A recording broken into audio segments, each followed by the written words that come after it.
Bonjour à toutes et à tous, j'espère que vous allez bien.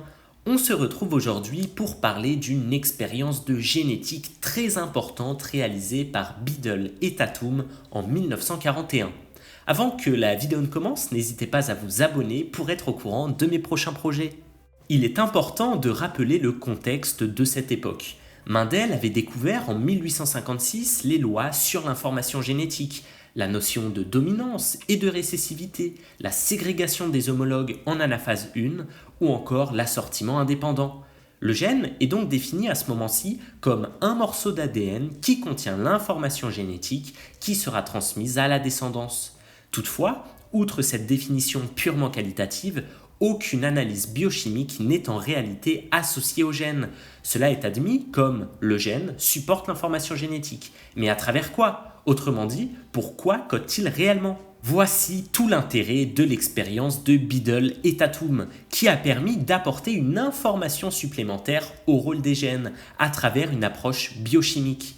Pour cela, ils ont utilisé un champignon filamenteux appelé Neurospora crassa, dont le cycle de vie se divise en deux parties, un cycle sexué et asexué. Pour le cycle asexué, le mycélium haploïde, qui peut être de type sexuel grand A ou petit a, se développe par mitose et ce faisant produit des conidies, qui sont des spores asexués qui se dispersent pour former de nouvelles colonies. Dans le cycle sexué, l'hyphe provenant d'un type sexuel petit a fusionne l'hyphe d'un type opposé grand A. Cela induit alors la formation d'un zygote diploïde qui contient désormais des chromosomes homologues, c'est-à-dire deux jeux de chromosomes de chaque type sexuel. Ce zygote entre alors en méiose pour former 4 spores haploïdes. Puis, ces spores haploïdes vont subir de façon assez particulière une nouvelle mitose pour former au final 8 spores haploïdes identiques 2 par 2. On se retrouve alors avec 8 spores sexués, appelés ascospores, qui logent à l'intérieur d'une structure que l'on nomme l'asque. Et une fois libérés, ces ascospores formeront un nif différent génétiquement des champignons parentaux, et cela a évidemment un rôle évolutif important pour le champignon, qui peut se diversifier génétiquement et potentiellement bénéficier d'avantages sélectifs. Vous l'avez peut-être remarqué, ce champignon est très intéressant car on retrouve un cycle de vie en phase haploïde, c'est-à-dire une phase pour laquelle on a uniquement un jeu de chromosomes. Donc si on mute un gène, appelons-le le gène X, eh bien on n'a aucun autre gène X' provenant de l'autre type sexuel qui pourrait potentiellement modifier, perturber l'effet phénotypique de sa mutation. Dans ce contexte d'haploïdie, chaque gène muté va alors générer un phénotype particulier et il sera alors facile d'en caractériser leurs effets respectifs. Une autre particularité de ce champignon est qu'il pousse sur un milieu minimum, c'est-à-dire en présence d'une source de carbone, ça peut être du glucose, et aussi de sels inorganiques. En d'autres termes, il n'a besoin d'aucun supplément nutritionnel pour se développer.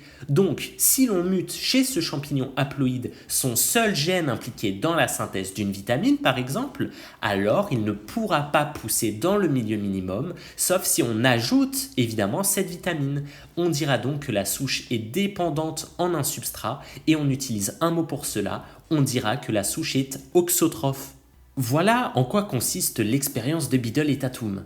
C'est un criblage, le but étant de trouver des mutants dans plusieurs gènes impliqués dans des voies métaboliques diverses. Biddle et Tatum ont récolté différentes conidies de Neurospora crassa, ce sont ces fameuses spores asexuées, et les ont irradiées aux rayons X. Les rayons X sont de forts agents mutagènes qui introduisent dans le génome des spores plusieurs mutations. Toutefois, il y a un très gros point négatif à utiliser les rayons X. Bien qu'ils induisent des mutations génétiques héréditaires, ils peuvent aussi générer des blessures physiques du conidie, qui peuvent alors, en cascade, faire des faux positifs. En effet, si l'on détruit simplement le conidie, c'est évident qu'il ne va pas pousser sans arginine par exemple. Toutefois, cela ne signifie pas qu'il est en réalité muté pour un gène impliqué dans sa synthèse. Pour remédier à ce biais, l'hyphe issu du conidie muté ou abîmé est croisé avec un hyphe de type sauvage, dans le but de retirer ce facteur physique. À cette étape-ci, si l'ascospore résultant du zygote formé ne pousse pas, alors c'est que l'auxotrophie est bien héritable et génétique. Les asques sont alors disséqués à l'aide d'aiguilles et les ascospores sont transférés individuellement dans de nouveaux tubes contenant un milieu complet. Les placer tout d'abord dans un milieu complet est important car ici on s'assure que les ascospores puissent se diviser par mitose et générer une grande population de conidies de manière asexuée que l'on pourra par la suite utiliser dans plusieurs conditions pour tester leur auxotrophie. Une fois que les conidies ont proliféré, on les récupère et on les place dans un milieu minimal. La plupart des spores se développent en hyphe, mais certains non. Et ce sont ces spores qui nous intéressent, car cela signifie qu'on a muté un gène essentiel dans la synthèse d'un acide aminé ou bien d'une vitamine, présent dans le milieu maximal, mais absent du milieu minimal. C'est un mutant auxotrophe. De ce fait, on récupère du milieu maximal les conidies d'intérêt et on les place dans différents milieux qui manquent de certains acides aminés ou vitamines. Si par exemple la spore mutée ne pousse pas uniquement si l'arginine est absente, cela veut dire que la spore a été mutée dans un gène essentiel à la synthèse de l'arginine. De cette façon, ont été observés 7 gènes différents qui étaient associés à la synthèse de l'arginine. Mais alors, une deuxième question se pose. Comment, avec différents mutants de même phénotype, peut-on déterminer qu'il s'agit de gènes différents ou bien simplement d'allèles d'un même gène? Cela passe évidemment par un test de complémentation. En croisant les ifs auxotrophes entre eux, s'ils ne peuvent pas croître dans le milieu sans arginine, c'est que la mutation touche le même gène. On a donc affaire ici à 2 allèles de variants du même gène. En revanche, s'ils peuvent pousser sans arginine, c'est qu'elles touchent 2 gènes différents, à condition évidemment que ces mutations soient récessives. À cette époque, différents travaux biochimiques avaient été réalisés, démontrant que pour synthétiser l'arginine, il est nécessaire d'avoir différents précurseurs, dont l'ornithine et la citruline. Mais alors, comment peut-on placer les différents gènes trouvés par le criblage dans cette voie de synthèse? En effet, comment savoir si l'enzyme X agit à la première étape ou bien à la deuxième? Eh bien, cela n'est pas si complexe en réalité et consiste à observer quand est-ce que chaque mutant pousse. Par exemple, si le mutant ARG1 ne pousse qu'en présence d'arginine, qui correspond au produit final, alors cela veut dire que ce gène joue un rôle dans cette étape finale de synthèse. En effet, s'il jouait un rôle par exemple dans la synthèse d'ornithine, ajouter directement le produit final aurait induit une croissance du spore, or ce n'est pas le cas. Pour les mutants ARG2, ARG3, si on remarque qu'ils ne poussent qu'en présence d'arginine ou bien de citruline, mais ne poussent pas en présence d'ornithine, cela veut donc dire que la mutation précède la synthèse d'arginine ou de citruline.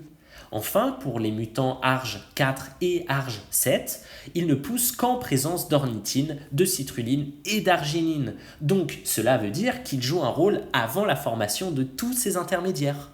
En d'autres termes, ce qu'il faut retenir, c'est que si un mutant croît en présence d'un certain intermédiaire de cette voie de biosynthèse, c'est qu'il agit avant sa formation ou bien pour sa formation. Si l'on regarde de plus loin cette expérience, elle démontre clairement qu'un gène code pour une enzyme et le fait de le muter bloque une étape d'une réaction de biosynthèse.